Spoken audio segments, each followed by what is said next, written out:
శుభోదయం. క్రీస్తునందు ప్రియమైన దేవుని బిడ్డలారా, మన రక్షకుడైన యేసుక్రీస్తు వారి యొక్క పరిశుద్ధ నామములో మీ అందరికీ ఉదయకాల శుభాలు తెలియజేస్తూ 21 జనవరిలో మరి దేవుడు ఈ ఉదయకాల సమయంలో ఆయన స్వరమైనటువంటి కృపను దేవుడు మన అందరికీ దయచేయటాన్ని బట్టి దేవునికి మనం ఎంతగానో కృతజ్ఞతలు చెల్లించాల్సిన వారుగా ఉన్నాం. ఈ దిన మన టీఎల్సిన దినాహారంలో దేవుని యొక్క వాక్యాన్ని మనం జ్ఞాపకం చేసుకున్నాం. ఆదికాండం 21వ అధ్యాయము 17వ వచనాన్ని చదువుకుందాం. అబ్రహాము దేవుణ్ణి ప్రార్థింపగా దేవుడు అబీమెలెకును అతని భార్యను అతని దాసీలను బాగు చేసెను, వారు పిల్లలు కనిరి. దేవుని బిడ్డలారా, ఉదయకాల సమయంలో శ్రేష్టమైనటువంటి తలంపుల ద్వారా ఆనాడు జరిగినటువంటి అద్భుతమైనటువంటి ఒక సన్నివేశాన్ని ఈనాడు పరిశుద్ధాత్మ దేవుడు మనకి జ్ఞాపకం చేస్తూ ఈ వచనంలో 3 తలంపులు మనకి జ్ఞాపకం చేయబడుతున్నాయి. మొదటి తలంపు ఏంటంటే, అబ్రహాము దేవునికి ప్రార్థన చేశాడు. దేవుని బిడ్డలారా, మనకి అబ్రహాము గురించి చెప్తున్నప్పుడు అబ్రహాముకు దేవుడిచ్చినటువంటి ఆధిక్యత చాలా ప్రత్యేకమైనటువంటిది, విశిష్టమైనటువంటిది. ఎందుకంటే అబ్రహాము నా స్నేహితుడు అని చెప్పాడు. అంటే దేవుడే స్వయాన చెప్పినటువంటి మాట. అబ్రహాము నా స్నేహితుడు అని చెబితే దేవునికి అబ్రహాముకు దేవుని దగ్గర మరి ఎంతటి స్నేహం, సాన్నిహిత్యం అనేటువంటిది ఉన్నదో అనేటువంటిది మనం గ్రహించగలుగుతాం. అంతటి సాన్నిహిత్యం దేవునితో అబ్రహాముకున్నా కానీ స్వయాన దేవుడే నాకు స్నేహితుడు అని అబ్రహాము ఎన్నడూ కూడా అలా భావించలేదు. అలాగని చెప్పేసి ఎప్పుడు కూడా తక్కువ చేసి దేవుణ్ణి, లేకపోతే దేవునికి దూరంగా అబ్రహాము లేడు. అబ్రహాము దేవునికి ప్రార్థన చేసెను అనేటువంటి మాట జ్ఞాపకం చేశారు. విశ్వాసికి ప్రార్థన అనేటువంటిది ఒక ఊపిరి లాంటిది. ప్రార్థన అనేటువంటిది ఒక అస్త్రము లాంటిది. ప్రార్థన అనేటువంటిది మరి ప్రతి విశ్వాసికి కూడా ఒక ఇంధనం. ఏదైనా కానీ ఒక వాహనం ఉందంటే ఆ వాహనానికి ఆయిల్ అనేటువంటిది, ఇంధనం అనేటువంటిది చాలా అవసరం. ఎంత ఇంధనం ఉంటే, ఆయిల్ ఉంటే మరి అంత దూరం ప్రయాణం చేయగలుగుతుంది. ఇంధనం లేనప్పుడు, ఆయిల్ లేనప్పుడు ఖచ్చితంగా ఆ వాహనం ఎంత కొత్తదైనా, ఎంత మంచిదైనా, ఎంత పర్ఫెక్ట్గా ఉన్నా కానీ ఆయిల్ లేనప్పుడు వాహనం ముందుకు వెళ్ళలేదు. ఆ విధంగానే విశ్వాసికి ప్రార్థన అనేటువంటిది ఒక ఇంధనంలాగా పనిచేస్తుంది. అనేకమైనటువంటి కార్యాలు సాధించడానికి, సంపాదించుకోవటానికి, పొందుకోవటానికి ప్రార్థన అనేటువంటిది చాలా ప్రాముఖ్యం. ఈనాడు మనం ప్రార్థన చేయటానికి సమయం ఉండలేదు. ప్రార్థన చేద్దామంటే ఆశించేటువంటి వారు లేరు.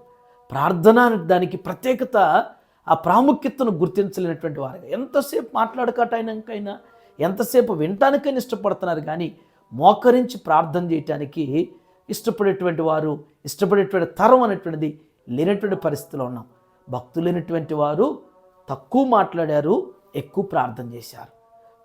భక్తులైనటువంటి వారు ప్రార్థన ద్వారానే అసాధ్యమైనటువంటివి కూడా వారు సుసాధ్యపరుచుకున్నారు. కాబట్టే ప్రార్థన చాలా ప్రాముఖ్యం. మనం ప్రార్థన చేయటానికి మోకరించాలనుకున్నప్పుడు అపవాది తట్టుకోలేడు. ఏదో ఒక రకమైనటువంటి డైవర్షన్స్, ఏదో ఒక రకమైనటువంటి పనులు, భారాన్ని మనకి జ్ఞాపకం చేసి మనల్ని ప్రార్థించుకున్నటువంటి బలహీనులుగా అపవాది మార్చేస్తున్నాడు. ఇది మనం జయించాల్సినటువంటిది. నూతన సంవత్సరంలో ప్రార్థించడం అనేటువంటిది మనం భారంగా, ప్రార్థించడం అనేటువంటిది ఒక పనిగా, ప్రార్థించడం అనేటువంటిది మన ఆత్మీయ జీవితానికి ఒక ఇంధనాన్ని సమకూర్చుకోవటం అనేటువంటిది మనం కలిగి ఉండాలి. అబ్రహాం అంతటి గొప్ప భక్తుడే ప్రార్థన చేశాడు దేవుడికి. మొదటి తలంపు. రెండవ తలంపు, అబీమెలెకును అతని భార్యను అతని దాసీలను బాగు చేశాను. అబీమెలెకు అనేటువంటి ఆయన అబ్రహాముకు హాని కలిగించాలని, కీడు కలిగించాలని తలంచినప్పుడు దేవుడు మొత్తాడు. అబీమెలెకు భార్య, అబీమెలెకు యొక్క దాసీలు అందరూ కూడా రోగగ్రస్తులుగా మార్చబడ్డారు. దేవుని బిడ్డ, గమనించాల్సిన సత్యం ఉంది ఇక్కడ. నీవు ప్రార్థనాపరుడివి, ప్రార్థనాపరురాలు అయితే ఈ లోకంలో ఏ దుష్టుడు కూడా, ఈ లోకంలో ఏ ఒక్కరు కూడా నీకు ఎలాంటి హాని చేయలేరు. ఒకవేళ నీ కీడు హాని చేయాలనుకున్నా కానీ దేవుడు చూస్తూ ఊరుకోడు. దేవుడే వారిని ఏదో ఒక విధంగా వారిని నొప్పింపజేస్తాడు. ఖచ్చితంగా మొత్తిటువంటి వాదంగా ఏదో విధంగా వారిని హాని చేయాలనుకుంటే దేవుడు జరగనీయకుండా కాపాడేటువంటి వాడు. మరి అబీమెలెకు తలంచినప్పుడు అబీమెలెకు భార్య, అబీమెలెకు ఇంటున్నటువంటి దాసీలందరూ కూడా రోగగ్రస్తులుగా బాధించబడ్డారు, మొత్తబడ్డారు.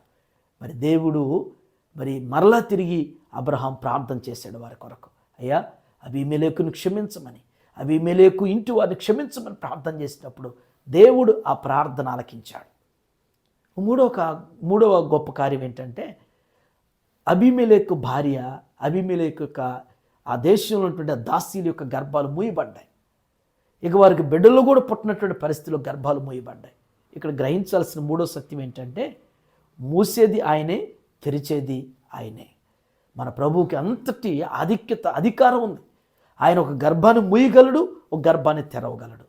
ఈ సృష్టి అంతట్లో కూడా ఆయనకి అంతటి అధికారం మన ప్రభువుకు ఉన్నదనేటువంటి సత్యాన్ని గుర్తెరగాలి. కాబట్టి ఉదయకాల సమయంలో దేవుని బిడ్డలారా, మనం ప్రార్థించేవారుగా అయినప్పుడు మనకి కీడు హాని తలపెట్టేటువంటి వారి విషయంలో దేవుడే మన పక్షాన వ్యాజ్యమాడతారు. దేవుడే మన పక్షాన గొప్ప జయాన్ని అనుగ్రహించేటువంటి వారు. అటు రీతిగా ఈ దినం దేవుడి మాటలు మనందరి జీవితంలో స్థిరపరిచి ఆధ్యాత్మికతలో ప్రార్థనాపరులుగా ఇంకా లోతైనటువంటి విశ్వాసంలో దేవుడు మన స్థిరపరచును గాక. ఆమేన్. ఈ దినం మన క్వశ్చన్ ఏంటంటే,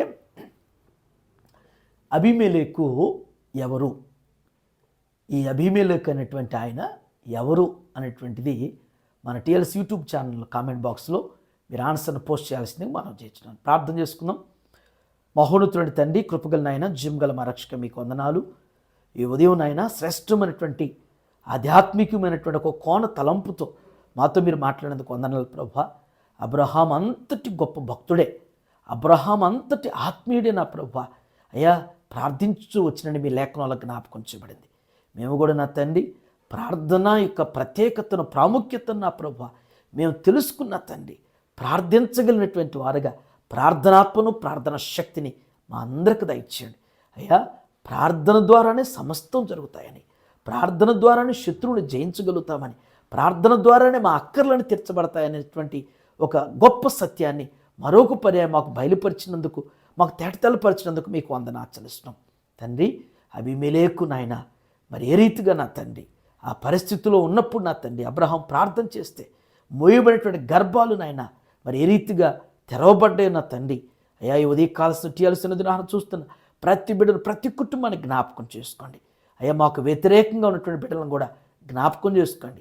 అయ్యా, వారి పక్షాన కూడా మీ కార్యం జరిగించండి. దేవా, మేము ప్రార్థన చేస్తూ నా తండ్రి ముందుకు సాగేటువంటి వారిని నడిపించబట్టు సహాయం చేయండి. ఈ దినం బిడ్డలు చేయనటువంటి వారి పనుల్లో, వారి ప్రయాణాల్లో బాధ్యతలు మీరు తోడండి, మీరు నడిపించి బలపరచమని యేసు నామములో తండ్రి, ఆమేన్. దేవుడు మీ అందరికీ తోడండి గాక.